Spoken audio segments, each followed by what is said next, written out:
Mizkif dropped the file showing Emiru lied, but he is still a massive douche that nobody likes. There's been an interesting update in regards to the lawsuit against Emiru put on by Mizkif in regard to Emiru's claims about Mizkif sexually assaulting her, about being abusive in the relationship, etc. If you guys want more like general information about that, I've made a couple videos. I'll link the first one up in the corner here, probably that corner. Also, apologies for sounding nasally and a bit congested. I am just coming out of a cold after returning from VidCon, so sorry for the delay, but let's jump into what's going on today. Now, the reason that I'm talking about this is because Mizkif put out a video, Emiru Lied Part 1. This came out just 10 hours ago, and I want to go through it. Now, it's 45 minutes.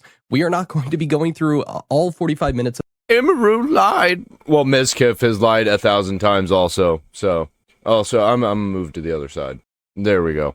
Of it here. I watched it in my own free time, so you do not have to waste your time doing so. And I want to go over and highlight some of the main points that he has made in this video, because I do genuinely think that he has a few good points here that are worth bringing up, like, for instance, the fact that the magistrate judge made the decision from when Emiru had attempted to dismiss the entire case to respond to that, saying that there is a legitimate case that should be brought, to court completely, with them specifically citing that Mizkif has grounds to, have this court case go forward on the grounds of defamation. Now, my plan for this video here is to take you through some of the points that, again, I think Mizkif had brought up that were good, but also some of the points that he either glossed over or that I fully disagree with him on. Realistically, I don't care about any of this. I don't care whether Mizkif wins this or not. I don't like Mizkif. I don't really like Emiru either, but I definitely don't like Mizkif. So it doesn't matter to me. I'm still gonna think he's a fucking piece of shit. I think he made this video because it's, to aid him in court. And he's kind of produced this video to kind of look at as a go back to and show evidence to support all of the claims that he is making against Emiru, that she has lied multiple times in her testimony, things like that. But of course, before we jump into things, if you are new here, consider subscribing. Helps out the channel a ton. Leave this video a thumbs up if you want to help me get this in front of more people. I already did both of those things after you leave that like. But regardless of if you do any of that, just thank you for watching. Now, to get started off with this video, he does his introduction, which clearly seems like it is for the purpose of the court, kind of using this. He introduces himself, his name as it is, documented in the case itself. And then he goes on to talk about, which I think is probably one of the more significant points that he brings up, the magistrate's verdict in regard to this being, or at least saying that what she is claiming about him does constitute defamation. To clarify, that's not the judge saying that it is defamation specifically, but that it is grounds for defamation, meaning that the case can move forward. By the magistrate judge, on the account of the transcript, she said she was, and quote, finally going to be opening up about the psychological and domestic abuse, stalking and harassment, sexual assault, and threats of blackmail that I don't know about the sexual assault thing, but all the rest of it's true. That Mizkif has done towards me, and some of these issues which are still ongoing. Under Texas law, as a magistrate judge in my case wrote, accusing someone of a crime or of engaging in serious sexual misconduct is defamation per se. In plain terms, defamation per se means that I wonder how many times he's done that, especially to Tectone. Falsely accusing someone of a crime is treated by the law as damaging on its face. So the harm does not have to be proven separately. So two things that are important there. Number one, what is a magistrate judge? He keeps clarifying very specifically that it's a magistrate judge. So you have the, normal judge who is the person overseeing the case, but then you have a magistrate judge. And the way I understand it, their duty is essentially to field the introduction of the court case at times, where it's kind of making sure that this doesn't have to waste the time of the judge who would be overseeing the actual case and figuring out, is this an actual defamation case? Has this been filed correctly? Like, we're doing all of the, crossing the T's, dotting the I's before this actually fully goes to court and making sure all of that is ready. Doing a quick Google search and going off of the District of Kansas for what it's worth, a magistrate judge is a judicial officer who's appointed by the court for an 8-year, etc., has some, but not all of the powers of a district judge. A magistrate judge may handle civil cases from start to finish if all parties consent. In non-consent cases, a magistrate judge may hear motions and other pretrial matters assigned by a district judge. So effectively, like I said earlier, they're not deciding, is this actually defamation or not? They're deciding, okay, this this is a case that deserves to, fully go through court, or like it passes all the checks, so to speak. But now, secondly, and kind of like getting to the heart of some of the newer information with this video, accusing someone of a crime or of engaging in serious sexual misconduct is defamation per se. Now, this has been brought up a couple of times, and I brought it up myself because the way that Emiru describes the situation of sexual assault, claiming that it was, but then describing the situation, which is not by definition sexual assault, that's a pretty big issue. And initially, because I'm not a lawyer and I don't know the law, especially like with Texas or with California, where I can totally see the sexual assault thing being real. I think that's why everybody freaked out, because they can imagine that Mizkif would do something like that, the way that she said it went down. But also, I just don't fucking care, dude. Wherever it ended up getting set up. It was a tough spot to understand that Emiru is, yes, claiming this thing, but she is fully... The thing where he was driving like 120 miles per hour down the highway because he was mad with her in the vehicle, mad at her, or for, I don't know. That's just fucking insane to me. That is the worst thing probably that definitely happened. That makes me think that he's just an aggressive, raging piece of shit. Outlining the truth of it, which is agreed upon by Mizkif, the situation being what she had claimed was, SA. It clearly wasn't, but she claimed it was. So my only point was that maybe this wasn't a thing of like she was maliciously on purpose lying about it, because it wouldn't make sense given that context. Maybe they would be able to get her on the book of, you didn't do enough research, you didn't do your due diligence to confirm that you were making a claim that was accurate. But Mizkif is showing here that what the magistrate judge is confirming is that just alleging someone is guilty of a crime or of engaging in, like it shows here, serious sexual misconduct is defamation per se. I think that's really important because it kind of clears that gray area of what would constitute that. He's probably going to win that. And it makes a lot of sense. When you accuse someone of a crime like that, enough people, like the general public, understand. There's not really any evidence or anything. There's no evidence. There's definitely no proof. He's going to win it.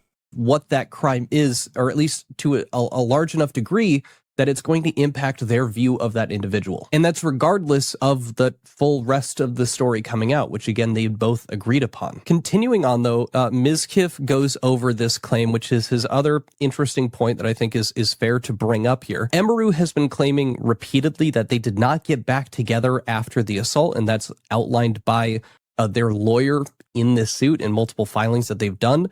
But that apparently is not the case, and Mizkif has evidence to support that is not the case. Also, as a footnote, which I feel it's probably like a situation. I had a friend who he had a 2-year-long relationship, and they tried to get back together for like a week, but they weren't together. They were just, living together and sleeping together for that week. It didn't work out, and one of them thinks that they were in a relationship for a week, and the other one thinks that they were just fucking. Is mildly, important enough to include. Mizkif is claiming and trying to show proof that he also was the person who initiated the breakoff of the relationship, and Emiru has been claiming that it has been the other way around. I don't think that is as significant as, It's a toxic relationship, so it was probably both of them and neither of them at the same time. It was probably just a complete mess that happened that separated them. Showing a timeline of them being together after this alleged SA event, but I'll still show you guys some of the evidence he provides in regard to that. Now, these are... Yeah, if they got back together after this alleged SA event, then, yeah, she's full of shit. Messages, and he shows some timestamps of them happening around like December, November, and January of 2025, November and December of 2024. And it's to showcase that the event happened, I believe it was in October or September, and this is them interacting afterwards at the time that they should have been broken up as claimed by Emiru, but he shows receipts showing that she was over at his house, sleeping with him. I think it's a bit hazy of if that's, meaning, banging versus, sleeping in the same bed. But at that point, I don't... No, they were fucking. Think we really need to split those hairs, but I'll read off a few of the messages here that he shows. Mizkif saying here, "Hey, my uncle died, just gonna stay here, I'm sorry." Emma responding, "I'm sorry, do you want me to come over?" He says, "If you want to, yeah." She says she'll head over soon. He says, "Okay, I'm going to bed." Emiru, "Okay." Him, "I'm just getting ready." And then Emiru saying, "Do you want to sleep together?" Miz says, "Yeah." This one, I believe it's the same uncle, I hope. If not, two uncles dying sucks. But he says Uncle Jim died. She responds, I know, way to bring it up, Emmy. And then said he was sweet. And then down here at the bottom, she says, can I call you later? Will you be asleep? Then these other messages here, you don't really need to see the rest down behind my face here, but he's talking about, okay, when you get here, can you feed Beepo? And Emiru says, yeah, so she's going over to his place. Now, these are, yes, confirming that she is going over and stuff. Is it, you know, God yes, we are in a relationship. What a fucking stupid bitch.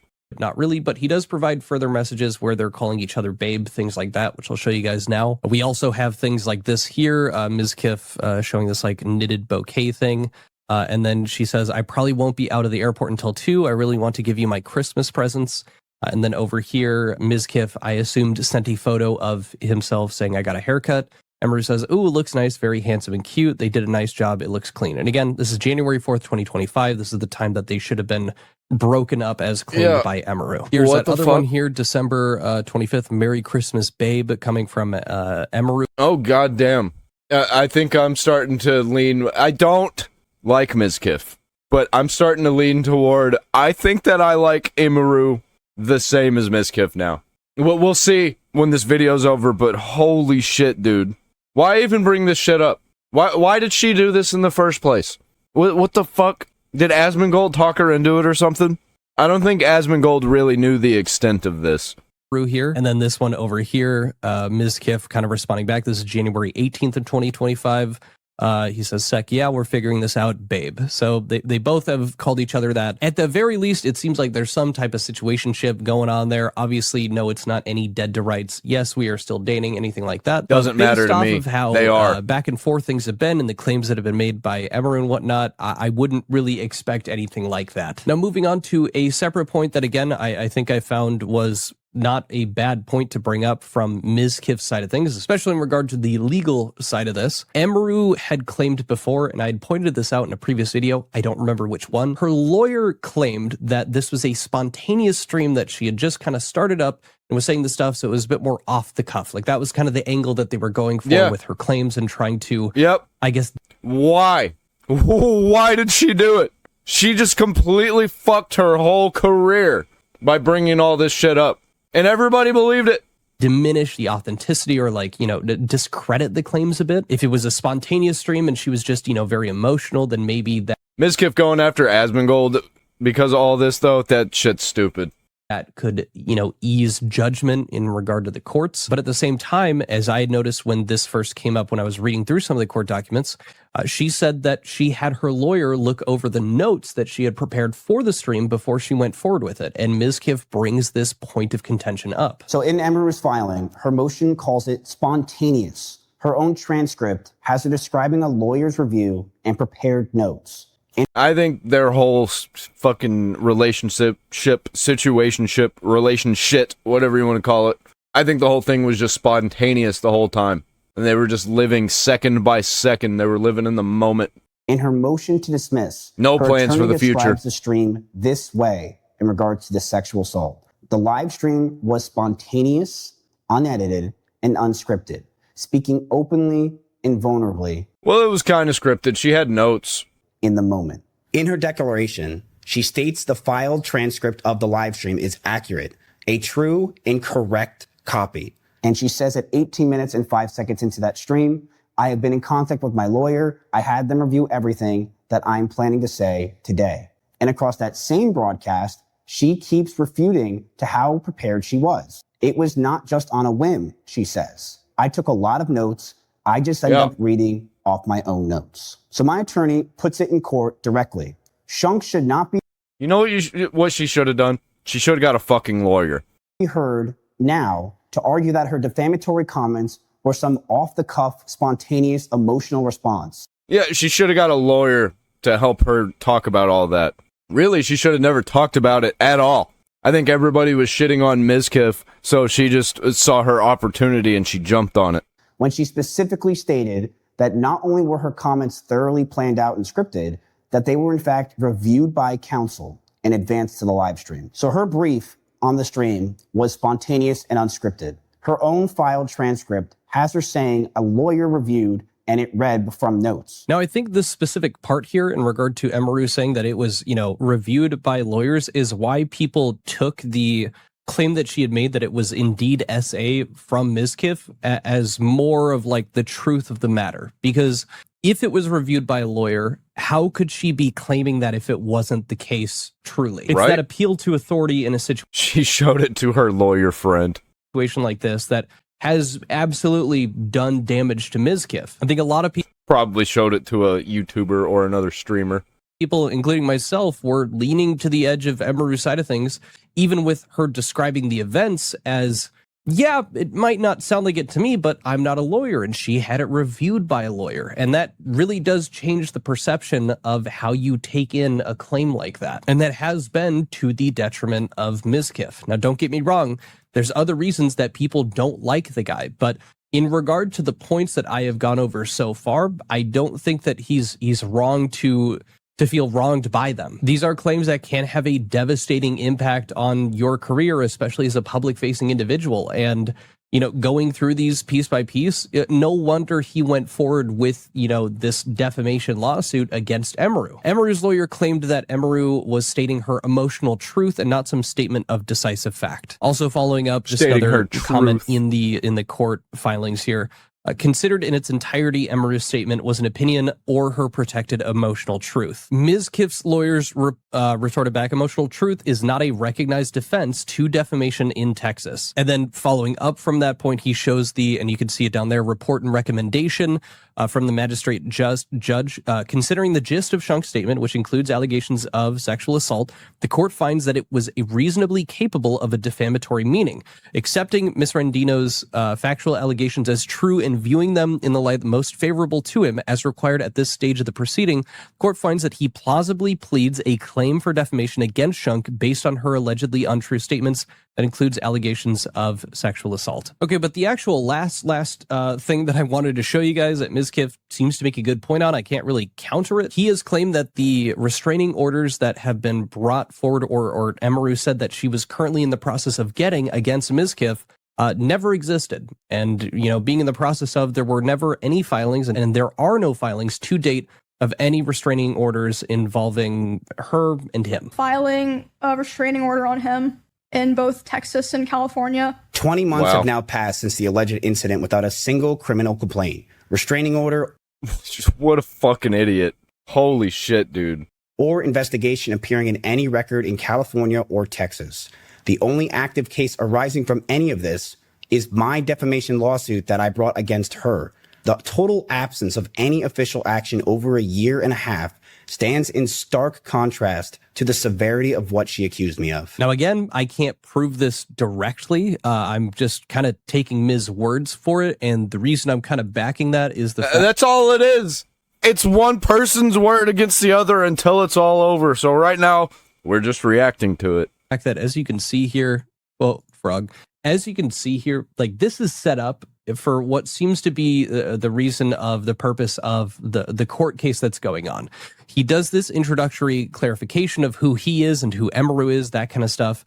And it would be a mind-blowing fuck up to make a claim like that if there was an actual restraining order in California or Texas. Now, I know I say that, and Emiru said that she had a lawyer look over her claims and stuff before she went forward and went live, and how that really didn't seem to be the case, and it absolutely is screwing her over in the situation that she finds herself in now. Or I guess technically it could just be the lawyer greenlit that for some reason. But anyway, I dig. Leaving shit out, and we're just now finding out shit that, like, they kept the relationship going after the SA event. Like, are you fucking kidding me, man? Get out of here with that shit. I am just kind of taking this at face value. If that Mizkif called that video Emiru lied, and he's right. It does change, you know, how you view this point that he makes. Fair enough. But now I want to jump into some of the stuff that I just really disagree with, how Mizkif is kind of like providing defense to what he's saying. And that has to do with, to start, the stalking claims that Emiru had made against him, that he was stalking her, especially at the house party that had happened in Texas. To refresh your memory, she had claimed that she had felt paranoid about maybe he was following. I don't even fucking care about that shit, man. They were both doing that kind of weird, obsessive shit. her around at that house party a month after they had broken up. And then that culminated with her upstairs in a room with her friends where Mizkif opened the door, said, oops, or something along those lines, and then left the room. And she had confirmed in her head that he was stalking her. At the beginning of this segment, he is also showing proof that he was messaging Extra Emily, another well-known streamer, showing that he had told her that he cut it off with Emiru. So at the very least, he is providing evidence of him claiming that he had cut things off with Emiru. He's saying, bitch, I did it. I ended it with Emily. Can talk after if you're free. She says, I'm free to call whenever. He says, are you streaming? Not until Saturday. Oh, okay, I'll call in 5. Now, he has this little diagram to showcase that he had been out in Japan for quite some time after their breakup on January 23rd. So he goes on a February trip, March and May, and then he goes on Japan trip 2 in May, moved to LA.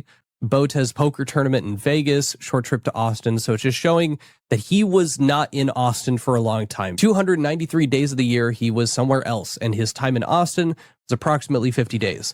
So how could he be stalking her if he spent most of the year not in Austin where she was located? Stalking means being near someone and contacting them when they don't want it. For most of the year, after we ended it. Yeah, he kept sending her messages over and over again. Over and over and over and over and over again. I would say that's stalking. I was on another continent and then in another state. I put distance between us deliberately, more than once. And on my own stream, here is what I exactly said about it. That week, I made flights to Japan because I didn't want to sit around and wait possibly to get back together again. So immediately as I was watching this, it was like, yeah, sure, that's one part of it. But that's kind of, really leaving out the fact that he was constantly messaging her over the time that they had been broken up and, incessantly and a bit cartoonishly messaging her like these huge walls of text. And he does actually bring it up later, except he justifies that as Emiru didn't block him on all these easily accessible platforms. So how is that his fault then? Read in her own words, this is obviously not stalking. She was never cut off. She says that she cut me off through personal private communication, but she controlled the contact. She didn't block me, and on her own stream, she showed messages proving that I could still that is her. The thing. I don't block people, but if somebody like Mizkif was throwing messages at me like that, I'm probably going to block them because they're unhinged and insane, and people can snap and do crazy shit. You got to cut that shit out. Choosing not to answer someone while never blocking them, while leaving every channel they could use to reach you wide open, and while showing no sign that you want them to stop is not the same as being stalked. She also knew that I was going to be there. In her own words, she was aware that I would be there and chose to attend the same party, going somewhere you knew. Did you not know that she was going to be there also? Yes, you fucking did. Don't give me that shit. The other person would be at is the opposite of being followed. She also says that she felt that is true and thought she was paranoid. She does not say I actually followed or monitored her. She said that she felt that way. So I guess the point he's making is that she should have blocked more lines of communication if she wanted. You shouldn't have been fucking messaging her like a crazy person. Oh, it was actually her fault for allowing me to be crazy. What? Wants to make the claim that she was being, stalked in some way from Mizkif, and he's really focusing on the stalking claim itself, maybe legally specifically. Now, I think I may see some of the point there, but at the same time, I don't think that just having the ease and ability to reach out to someone and continually message them over and over again, I don't know if them not choosing to block that person in that line of communication or the ones that he's referring to directly confirms that they wanted to receive those messages from that individual. If someone thinks that they're being stalked and they want to show proof of that, and you're going to incessantly message them, and they think that that might actually be something that you are continuing to do, it may be a decision on their behalf that they leave that line of communication open. That's so that not they why have she did proof it, though. of this incessant messaging. That's irrational. But also, that is a thing that bitches will do. They will keep a folder full of blackmail bullshit. seems to, reference that you want to reach out to them or see them in person. And it can further defend their position that you are trying to reach them in person, even though they've shown that they have no interest in doing so. And it's like, does someone have to limit you to only carrier pigeon before you can take them seriously that they were not interested in receiving these messages from an individual? I think maybe some of my bias and dislike for Mizkif may be getting in the way in regard to this. I'm interested to hear what you guys think, but moving on to the next point. Next up thing, kind of to wrap I don't have to have bias because I don't like either of them. This up was this claim Mizkif kind of repeatedly brings up where he says that Emiru is not really acting or her points that she makes during the time of these events happening. For example, here, what we're talking about right now is Mizkif throwing his phone onto his bed, as he claims, and bruising her. I'm going to start with just playing the clip of him bringing this up. I felt terrible about it. I apologized immediately. I stopped throwing my phone that day and we moved past it. That is the only time I ever hurt her, and it was not on purpose. What makes that more than just my word? But you threw it out of rage, though. You got a fucking problem with rage, bro. Is that at the time, her own account matched it in 2022. When she had the bruise, she did not call it abuse to anyone. She called it an accident both publicly and in private. In Emiru's best friend at the time's chat room on August 11, 2022, surrounded by all of Emiru's close friends and even her brother, she said the same thing. When a friend asked her directly whether something had given her the black eye, she answered that it was not intentional and called the whole thing a funny story that she would explain later. Verbatim, did someone knock you out, Emily? Emiru said, not intentionally. I got a black eye a week or two and it's finally almost gone. It's a long story, but funny as fuck. LOL, I'll DM you later. There was never a police report. There is nothing in any record from that time that treats this as an abuse in calls, text messages, or anything that me and Emiru had. It was not called intentional abuse until 3 years later when Emiru went live. Now, I think the best point that he makes there is that Emiru clarifies that it wasn't intentional. Shouldn't have done that. At the same time, it was clarified in a live stream chat. I don't know if you can really don't want to shitstorm over that. Take that for its worth when Emiru knows. Another situation that I just don't fucking care about. Let's move on. Especially being a streamer themselves, that's public facing. I don't really need to go over the diatribe of like how, domestic abuse can show up and how honestly, I just want them both to be banned from streaming. I want so many people to be banned from streaming.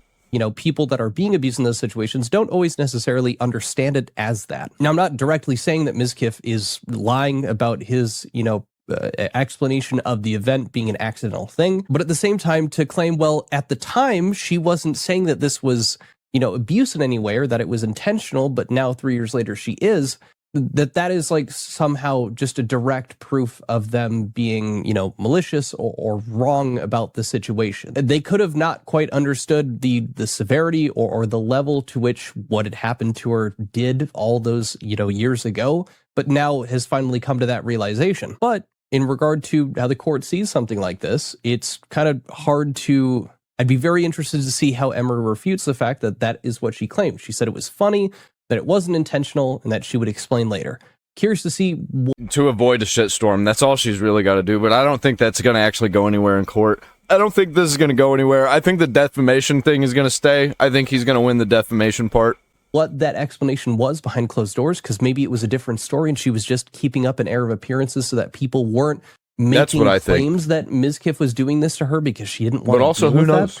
Keep in mind these things that she is claiming he has done and these like negative experiences she came forward with, afterwards. In some of these instances, years afterwards. She's not necessarily one to be, expedient about covering these, personal issues that she was having in her relationship and outside of it. Now, this all culminates with one last thing that I felt pertinent to share, which is that he's saying that there is more to go over, or at least alludes to it. And this has to do with Emiru's second PC that she had sent in and had been wiped. And it seems like he has gotten some information in regard to that PC being wiped, and he's making a part 2 about all of this. There's just one more thing I want you to see.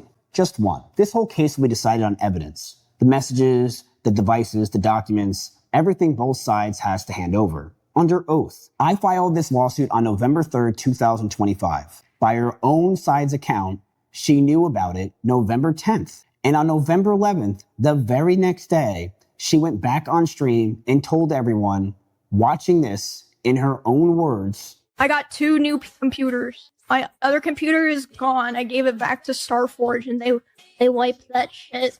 I'll see you in the next video. Seems like he is suggesting that he has some more. I don't like his energy in that. I don't like his energy that, like, he thinks that he's won. He thinks that he is winning, but he thinks that he has won already. We just haven't seen it yet. And I fucking hate that shit, man. We'll see whenever it's all over. Oh, I don't want to watch a part 2, but I do. Oh, man, I love this. I hate it. More information that pertains to that. If this is anything like him claiming to be going on demon time, there isn't going to be much, but I'm curious to see if he follows up. This ain't gonna be nothing. Much more curious to hear what you guys have thought about any of these updates contained in the video. I don't think there was a whole ton, but there was, I would say, an important amount of him at least clarifying some of the points that have been made prior. It made me dislike Emiru a little more. I'll give him that. But it didn't make me like him anymore. And putting them all in one spot. I agree with a decent amount of some of the points that he brought up. I didn't know about the text messages and the sleeping together after the SA event. That shit is bullshit. I still feel like he is trying to paint a full narrative of course, him being in the best light, which makes sense if you're using this in the court case that you have of defamation against the individual in question. I also don't believe a fucking word he says. He has to bring evidence. Anything that is... I don't even believe the evidence. It's got to be a straight up proof. And his attitude, man. He's got to fix that fucking attitude where he just thinks he's better than everybody. He thinks he's the smartest man alive. But I guess only time will tell. But that's all I've got for this video. If you indeed enjoyed it, leave this video a like, perchance a hype. Subscribe if you're new, and I'll catch you guys later. He is the only guy that I know that talks about using the hype system. Nobody uses that shit. What was the point of that? Anyway, fuck Emiru. Fuck Mizkif even more for right now. They're not on the same level. I still fucking hate Mizkif. Way more than Emiru. We'll see. We'll see when it's all over. See you in part 2. Moving on.